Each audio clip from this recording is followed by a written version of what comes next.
All right, what's up, guys? So today's segment is going to be a little bit different than normal. All right, so I'm going to be doing a bit of a Q&A. So on my Instagram this week, I posted a story just asking to see if there were any questions that people wanted me to answer or elaborate on. So I will be addressing two questions that I got and that are very common questions that people have. So the first one is regarding food variation. So varying your food in order to avoid boredom of eating the same stuff over and over again. So this is something that I've dealt with personally, not in terms of me being bored of my diet, but just in terms of some of my clients.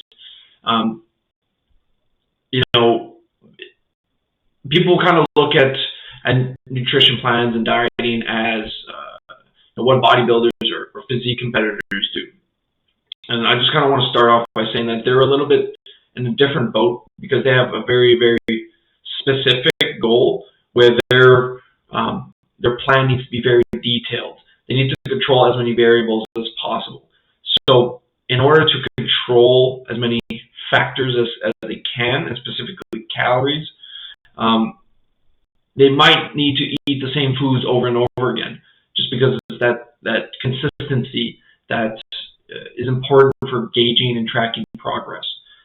But for the majority of people, whether your goal is to lose some weight, to gain weight, or just to feel healthier, I don't think eating the same foods is necessary, nor is it beneficial. Adding variety in your food sources can be very beneficial for your health and digestion.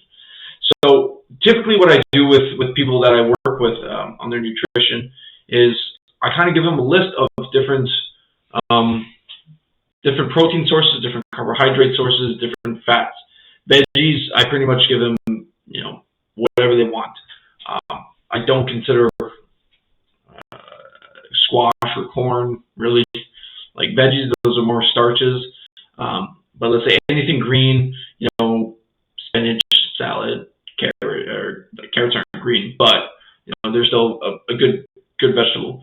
But for protein sources, I say any meat, fish. So let's say steak, any type of steak, maybe a fattier steak. I might add a note where you don't add any added fat with that meat source. But in general, ground turkey, chicken, eggs, salmon, scallops, cod, whatever. All right, the list is relatively long. Carbohydrates, I typically keep the list a little bit shorter just because of digestibility. So typically the foods are rice or potato based, with the exception of maybe some oatmeal or sprouted grain bread. Fats, again, are pretty small. Avocado, nuts, nut butters, certain oils like olive oil, coconut oil. And then pretty much what I say is here's the list. I give them approximate portion sizes for each macronutrient for each meal, and I say pick whatever you want.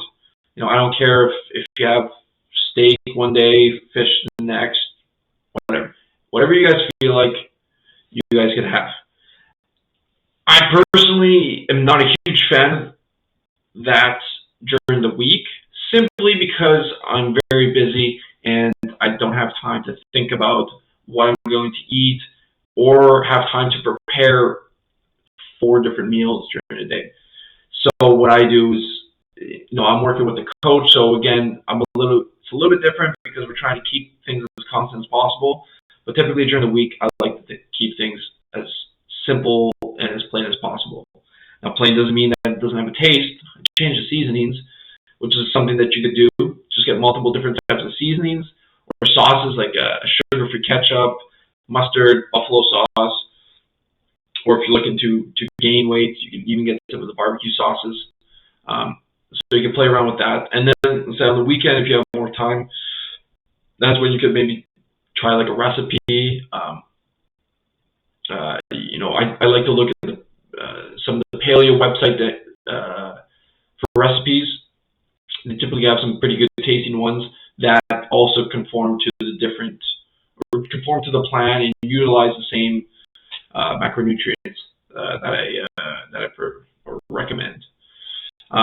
But I think ultimately, it takes a little bit of time to learn how to vary your foods, to kind of find combinations that you really like, and then just kind of play around with it. Get to know how foods work, how to make recipes. So yeah, it takes a little bit of time. Make yourself a list of different protein sources, carbohydrate sources, and fat sources that make you feel good, and then just kind of mix and match, play around with it. You don't have to be overly strict about it. So, if you want, make smaller batches of 3 or 4 different types of protein sources, and then just go through that during the course of 3 or 4 days. All right. So I hope that's helped. I hope it was useful. Now, the second question I got is another common one I get from people that I work with, is regarding weight fluctuations.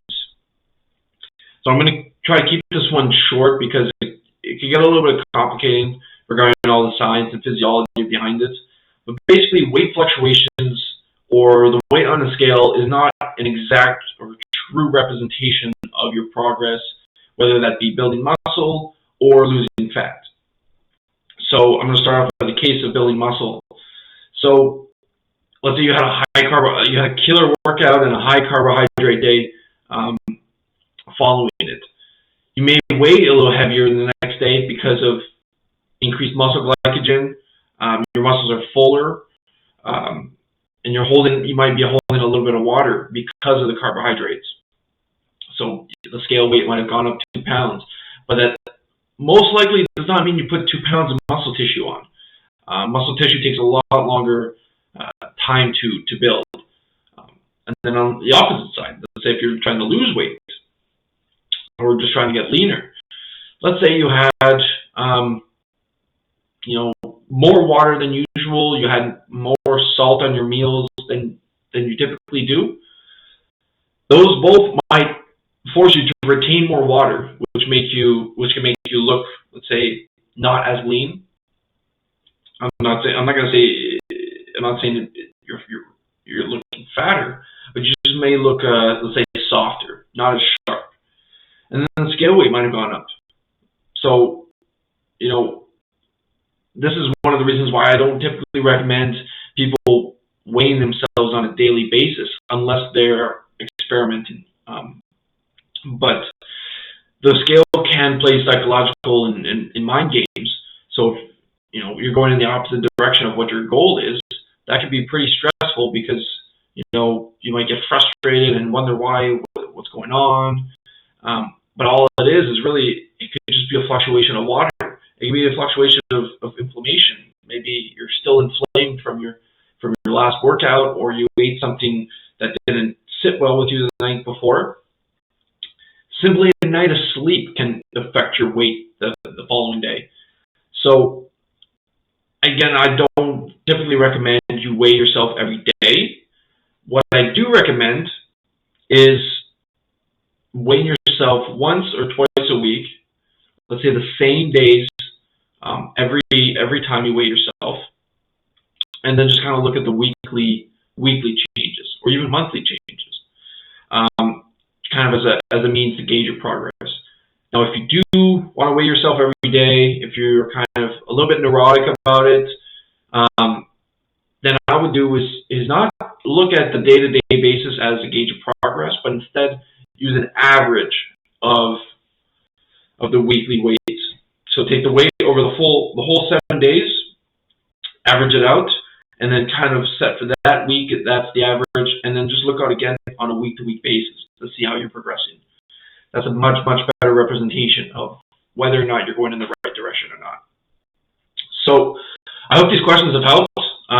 If you guys have any other questions or would like me to expand on anything else, nutrition, training, lifestyle related, whatever it may be, please leave a comment or send me a message on Instagram, and I'd love to answer them.